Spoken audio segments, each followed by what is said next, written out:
Yan. Wow. Uy. Fish. Ulamin talaga. Isan namang ulam idea ang lulutuin natin for today's video. Tara, luto tayo ng stuffed sea bream cooked in air fryer. Ito nga pala, galing akong post-night shift, galing sa trabaho. Dumiretso na ako dito sa wet market na binibilang ko ng seafood dito sa London. Suki na nga pala nila ako dito. At ayan na nga, nakabili na tayo ng sea bream at uwi na tayo sa bahay. Dito sa isang bowl, naggayat na ako ng mga ingredients na gagamitin ko. Pinaghalo-halo ko na nga itong luya, sibuyas at kamatis at tinimplahan ko na rin ito ng salt and pepper. At ayan, mix-mix lang, mekus-mekus. Nag-prepare na rin ako dito ng tinfoil. Saktong size lang, dyan natin ibabalot yung ating fish. Nilagyan ko muna ito ng salt and pepper, magkabila ang side. At pagkatapos matimplahan ng salt and pepper, nilagay ko na dito sa gitna yung stuffed aromatics natin, yung pinagalo-halo natin kanina. Nilagyan ko lang ito ng marami kasi ipapak naman natin to sa foil. Ganyan lang kasimple. At pagkatapos nga, binalot ko lang ito ng mabuti. Nilagyan ko rin to ng lemon. At iniluto ko to sa air fryer.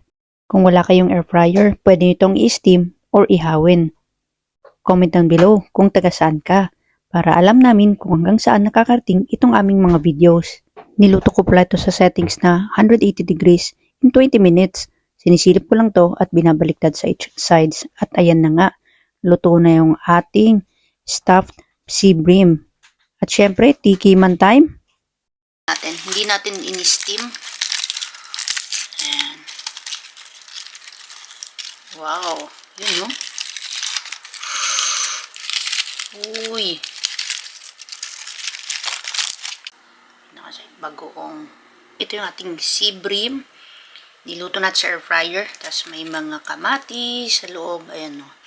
Kamatis, nilagyan na sibuyas, luya. Hindi lang natin siya inihaw sa air fryer natin, niluto. Pero syempre pwede nyong ihawin yan. May ihawan kayo dyan. Kaya steam. Tabi muna natin to. Kaya nabala sa sausawan nyo, yun no, lambot. Wow. Yan.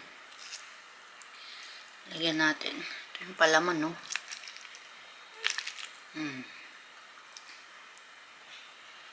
Pwede kayong, mostly sa Pinas, gamit naman is bangos. Dito kasi bihira yung bangos, tsaka medyo mahal sa Filipino store. Kaya alternative tayo na sea bream. Kainan na!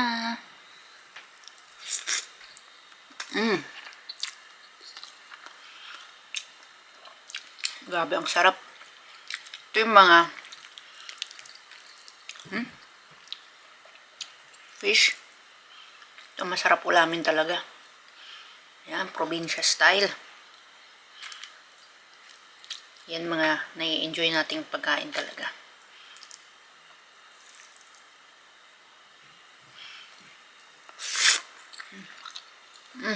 Sarap.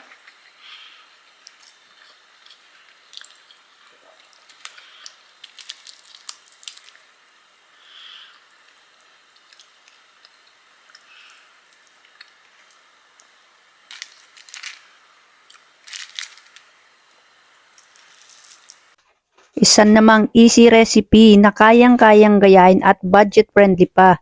Sana nagustuhan tong ating recipe for today at nagustuhan niyo tong ating video. Don't forget to comment, like, and share this video. Bye!